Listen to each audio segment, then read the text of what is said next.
Right, my next guest is one of Russia's staunchest critics and a regular on the show. Bill Browder joins me. Nice to see you again, Bill. I don't know if you caught any of that Dmitriev interview that I did earlier on.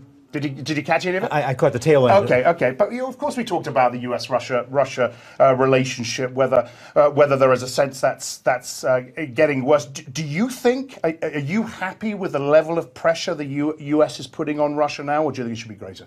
Well, there was a really bad outcome last week, which was that Oleg Deripaska, who had been sanctioned, Oleg Deripaska is one of the biggest oligarchs, closest to Putin, one of the people most targeted by the government after the election meddling sanctions.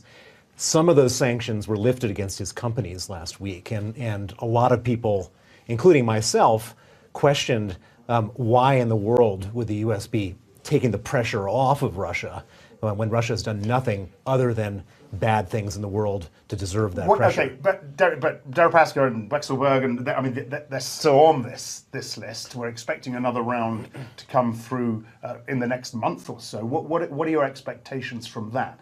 Are we clamping down again or not, or do you expect it to go the other way? Well, it's really hard to say. So if you were to put the policy on Donald Trump, we all know that Donald Trump has got really warm feelings towards Putin and doesn't want to put sanctions on him. If you put the policy in the hands of the U.S. administration, the people in Treasury Department, State Department, or in the hands of Congress, I think that you'd see a lot more pressure on Russia, a lot more sanctions. But and it's very difficult to say who's wearing the pants, who's actually making the decisions right now. I spoke to Jürgen Stock earlier. Because you've been putting pressure on Interpol to kick Russia out of Interpol. How much traction are you getting on that? Well, I don't really even need to do any work at all. Vladimir Putin's doing all the work for me. He's basically openly, brazenly abusing Interpol. And I'm the sort of poster child of that abuse. Just a couple of weeks ago, Russia applied for the 7th time to have me put on the Interpol list. The previous 6 times, Interpol had defied Russia and said no. And so Putin is like one of these guys that just doesn't get the hint. He just keeps on banging away, hoping that one day they'll say yes. They're still looking to extradite you as well, right? Oh yeah, I mean they're after me for everything you can possibly be after. And how does that manifest itself in your day-to-day life? Well, I mean, obviously I've got to live a totally different life than the average person. I mean, it's kind of like I'm the Salman Rushdie of this time. I don't have a fatwa from the Middle East. I have a fatwa from Vladimir Putin, but I don't live in fear. I carry on. I'm here in Davos, meeting with the top people here to discuss Russia, to discuss what needs to be done, and I carry on.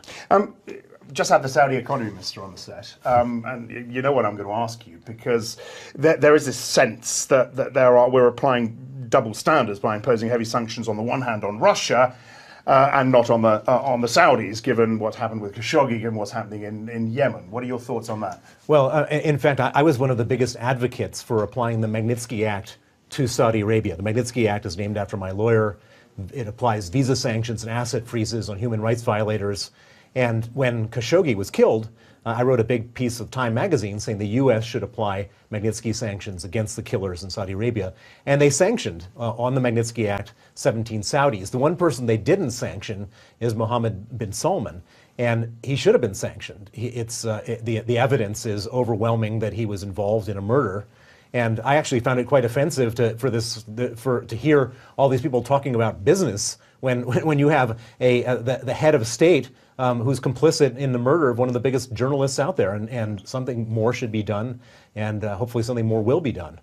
Very quickly, finally, I mean, you say you're here talking to people about Russia, about sanctions, about Saudi, perhaps. Who have you talked to who you feel might move this on for you in a way in which you want it moved on?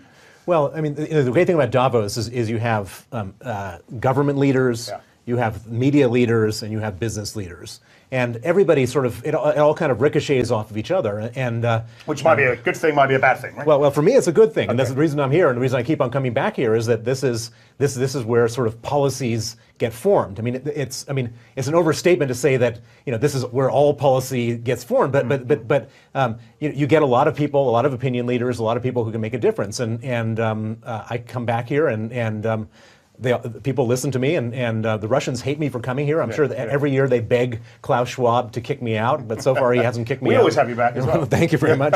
So, Bill, good to see you again. Appreciate you coming on. Bill Browder.